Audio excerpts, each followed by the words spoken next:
morning, ladies and gentlemen, for the press conference for the Trade Informal.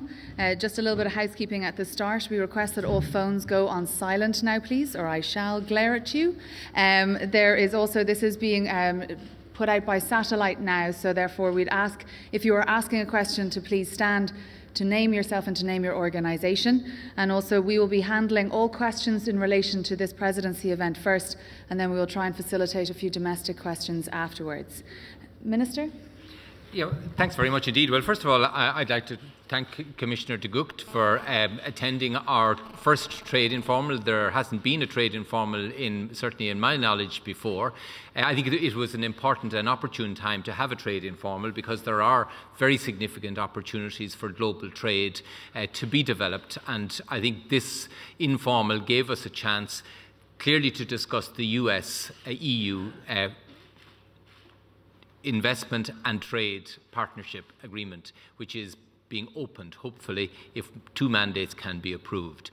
We brought, if you like, key decision makers here today. Not only did we have the Commissioner and Member States, but for the first time ever we had the Chairman of the Trade Committee in the European Parliament, and we had Mike Froman, who represents President Obama. He is his advisor on international economic affairs, and he was here.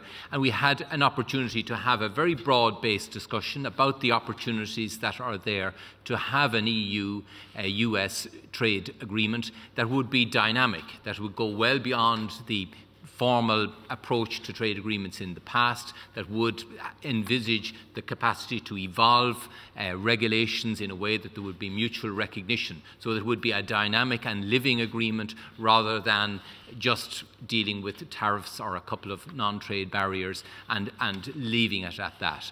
I think it was a very encouraging discussion of that. There is a great appetite among Member States to conclude a mandate by the 14th of June, when there will be a formal decision at Council to be made. I think it was a chance also for people to talk about the nature of that mandate.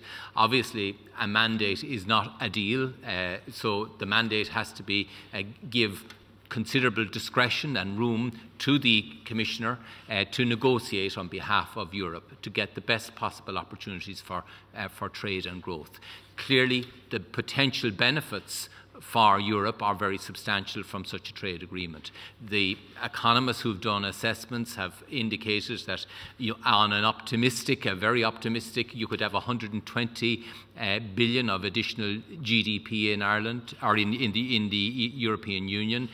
On a less, I suppose, ambitious, it would be around 70 billion. But even at 70 billion, you would be talking about 400,000 additional jobs in Europe.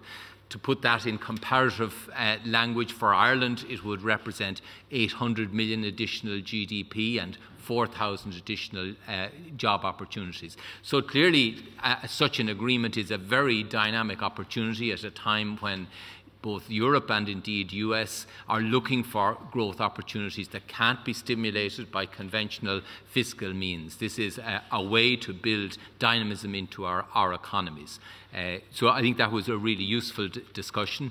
We also had the opportunity last night to hear from Pascal Lamy, the outgoing Director General of the World Trade Organization.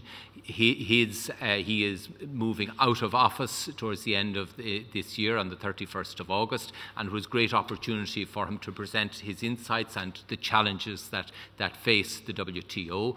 Very clearly there is a conference, a ministerial conference coming up at the end of the year, at which the need to breathe life back into the WTO and the capacity to have a broad-based agreement on trade facilitation, that opportunity is there and it has to be secured. There's a lot of work to be done to try and secure that a good agreement in Bali towards the end of the year.